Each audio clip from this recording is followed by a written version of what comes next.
Você já sentiu que a conta no fim do mês está apertando, o dinheiro está ficando curto e que a fatura do cartão de crédito está maior do que você achou que estaria? Será que você não está sendo influenciado a comprar coisas que não precisaria e nem gostaria, mas acaba comprando? E não, esse vídeo não é uma teoria de conspiração sobre como o governo ou a sociedade te oprimem a gastar desenfreadamente. Isso é sobre ciência, dados e educação. Fica até o final para você entender. Claro que o consumismo é uma realidade na sociedade que a gente vive hoje.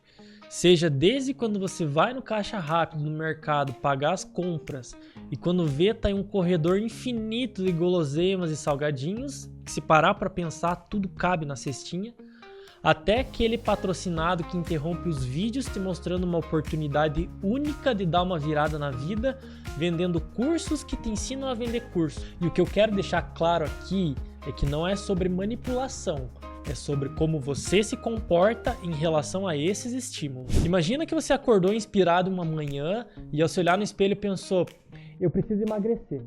Então você foi lá no seu computador, entrou num site de produtos esportivos e pesquisou sobre tênis de corrida. Afinal, qual que é a melhor forma de começar a caminhar ou correr se não for por um par de tênis? Você rola a página até achar um par que se encaixe no seu gosto pessoal, no seu propósito e no seu orçamento. Você até repensa se vale a pena mesmo comprar ou se essa vontade de correr para emagrecer não é só calor do momento. Mas no final você vai lá e compra. Passam-se alguns dias e chega pelo correio tão esperado tênis. Porém o dia está nublado com aquele vento que parece que vai chover. Então você pensa, quer saber? Não vou arriscar de molhar o tênis hoje, eu vou correr amanhã. Só que o amanhã chega e o dia foi tão cansativo que você decide adiar a corrida para o próximo dia. E para o próximo, e para o próximo. Quando você veja, se passaram semanas da aquisição do tênis e ele está lá, intacto na prateleira. Aí a gente chega num ponto importante. Será que o consumismo desenfreado é 100% culpa de um sistema que te oprime a comprar tudo a todo custo? Ou você acaba tendo uma responsabilidade grande nisso também? É claro que esse exemplo do tênis é bem superficial, mas se você parar para pensar, ele é bem corriqueiro. Então fica aqui uma reflexão bem importante. Em uma das suas citações mais famosas, o filósofo alemão Friedrich Nietzsche diz que Deus está morto. A gente pode transliterar isso para um sentido filosófico, até porque o próprio Nietzsche não defendia o niilismo puro, mas sim a superação dele.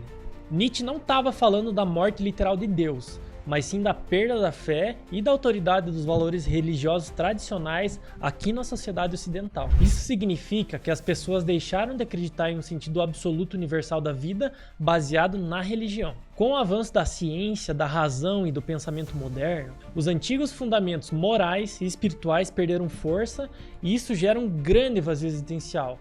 Se Deus não está mais no centro, o que guia as nossas escolhas? E o que é certo e o que é errado. Nietzsche dizia que isso era perigoso, mas também uma oportunidade. Pois sem dogmas, o ser humano poderia criar seus próprios valores, o que ele chama de transvaloração dos valores, e se torna além do homem, alguém que vive com um propósito autêntico e com força interior. Ou seja, uma oportunidade de tomar as rédeas da própria vida, assumindo as nossas responsabilidades diante dos acontecimentos da vida, em vez da gente terceirizar ela para a gente acabar se sentindo confortável e não vestir a carapuça da auto-vitimização. A gente tem sim um padrão de sociedade pautado na compra excessiva de bens não duráveis e que acabam pesando na balança nas contas pessoais e que de certa forma, culturalmente a gente precisa comprar e consumir para a gente se sentir aceito e acolhido em grupos sociais. Isso é fato. Os algoritmos são treinados para nos oferecer cada vez mais e com mais qualidade. Com as inteligências artificiais cada vez mais perfeitas, elas entendem e reconhecem os nossos padrões de consumo digital e de compra, que facilita as nossas escolhas e tomadas de decisões. Mas então, como a gente equilibra isso e vamos entender como funciona também? Vamos usar o mesmo exemplo da compra do tênis de corrida. Ao se olhar no espelho, automaticamente você teve uma percepção sobre si próprio.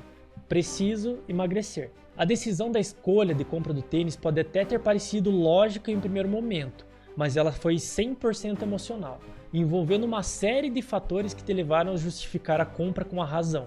Então sim, diversos estudos mostram que compramos com a emoção e justificamos com a razão. Segundo Daniel Kahneman, o nosso cérebro funciona com 2 sistemas de pensamento. O sistema 1, que é rápido, automático, intuitivo e emocional.